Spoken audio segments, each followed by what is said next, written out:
Me and Shelby are about to head out and get some gas for the red hatchback. I would drive the car to the gas station, but just in case anything happens, first test drive, I'm just gonna put it around the neighborhood. Worst case, I can just push it back. But it's got maybe 2 gallons in the tank, so I'm gonna go put another 5 in it at least, and we'll get it around the block, and we'll take it for its first test drive.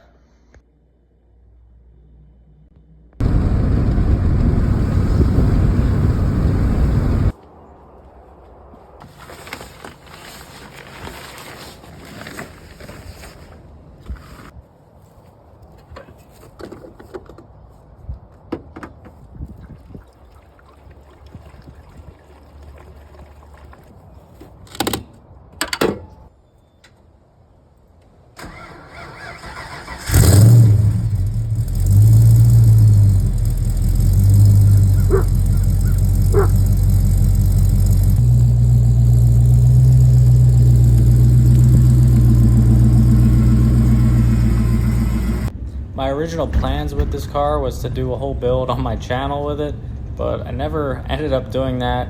I just kind of got busy. I just moved to the state and I was trying to get everything together. But I did post on my Instagram a little bit, but here's just a montage of everything since the day I got it to where it is now. It was originally a 2.3 liter automatic. It is now a 505 speed. It already had a AJE K member in there. That's their universal K member. So I originally wanted to put like a 4.6 in there with some cams, dual overhead cam. And I think that would have been a really cool swap. I ended up just putting this 5.0 I had in there. Had some aluminum heads, trick flow intake. It was from a parts car. So I had a lot of parts lying around and kind of just came together for what it was. Nothing crazy, just a nice, simple little street cruiser. Although this car needed to be put together, it had all the original body panels, and it was basically a really clean roller, but unfortunately, something else came up. In case you guys aren't updated with this car and what I'm doing, I'll just give you a little hint. Yeah, it's rotted out in here. All right, I got her up on the wheel cribs, and we can get a better look at the rust. Now, I just wanted to add for the record, I did look up and down this car thoroughly when I went to look at it, but unfortunately, I think there was some dirt or something covering up those holes on the pan, and I did not see it until months into this build, and it really kind of was a deal breaker. Now, if I had noticed the rust, I would have walked away. I wouldn't have bought the car. I like buying cars as rollers as long as they're solid and they got good bones. This one had a full interior. Carpet was in there. I couldn't rip apart the carpet and check the rust. Everything was all together, but I just didn't see it when I popped my head under there. I mean, it was what it was. I already invested my time and money, so I went ahead and did the repairs. So we begin the fun job of drilling out spot welds. I got to cut the seat support bracket off. I got to take the frame rail off. That's all spot welded in. It's got to be fun. I was definitely not planning to do a floor pan on this car. It was very unusual because, like I said, the whole body was clean, and it was really just the rear footwell area was the most rusty part. Probably could have got away with just cutting that out and doing it, but I ended up doing patch panels and leaving the transmission tunnel in place. All right, guys, we're back out of here. I got the driver's side fitted in here pretty well. Lines up pretty nice. Now, this was the first floor pan I've done, and let me tell you, I really underestimated it. It was a lot of work. It took me a lot of time, but I wanted to be done right. I remember posting on my Instagram and people were messaging me just, oh, fill it with some fiberglass and call it a day and blah, blah, blah. I'm like, that's the kind of work that I don't like doing. I like doing the job right. Even though it sucked and I was not planning on it, I got it done. And you got a nice solid car at the end of the day. I also had a nice used H-pipe I was going to use, but I figured might as well get some more TIG experience, so I bought some stainless pipes.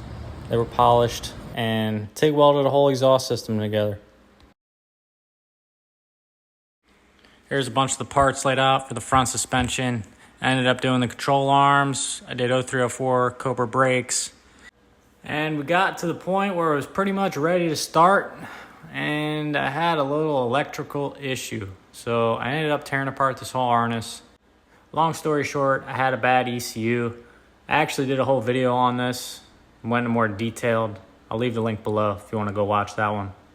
And now I just get back from my test drive, just checking for leaks, and I'm surprised that we're looking good. Well, that was a success, even though I only drove it around the block twice. Probably put about a mile on it. Now, the only thing I don't like is it's really quiet. But it sounds decent. It's a turnkey car. And it goes down the road smooth. Now, I do prefer 87 to 89 Fox bodies, just for the whole reason that you have the tilt column. 90 to 93, they don't have the tilt column. They got rid of that. They also added airbags. So just the 90 to 93 wheel, I don't like it. I prefer the 87 to 89 wheel, even though it's really not that much better. But I'm probably going to look for an 87, 89 Mustang for my next project. So instead of doing that 4.6 dual overhead cam, I decided to just keep it simple with the motor. You know, upgrade the brakes, put a nice exhaust system on it, and just have a nice street cruiser. Here's a good shot of the 0304 Cobra or Mach 1 brakes, 13-inch. Looking real nice. And of course, I upgraded the master cylinder to a 93 Cobra, and I prefer the 94-95 booster, even though you have to modify the firewall a little bit to get that thing in there, but I like the pedal feel how it is. And to complete the disc brake conversion, got the Willwood adjustable prop valve to adjust the brake bias with the front and the rear, running 94-98 GT calipers, some BMR lowering springs in there. And that'll pretty much do it for the brakes. And then you guys seen the exhaust. There's another shot of the tailpipes coming to the back. Had those nice MagnaFlow tips. They look like they stick out further in video, but they're actually tucked pretty nice on that bumper. I might have to lower them a little bit. I'm going to melt the paint off it. But there's not much paint left on this car except in the engine bay. Just running a factory 5.0 8793 accessory drive. Just cleaned everything up. Aluminum underdrive pulleys, new tensioner pulley, new AC compressor, some silicone hoses there. And for the TrickFlow intake, I just deleted the letters. Nothing against TrickFlow. I just like the shaved look.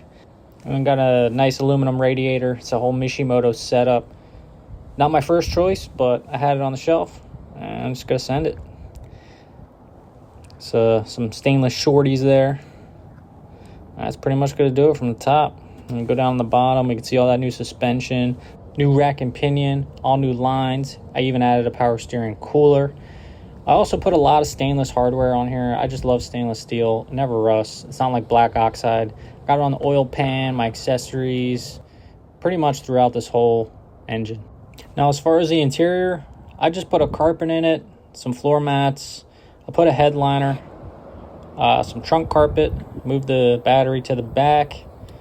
And yeah, I didn't really do much. I still got to put some gauges in it. And that's pretty much the interior. And you can see the body here, very straight. Just some dings here and there, but it needs a paint job. The clear coat's pretty much gone on this thing. And there's the old 4.6 I was going to put in there, but her time will come very soon.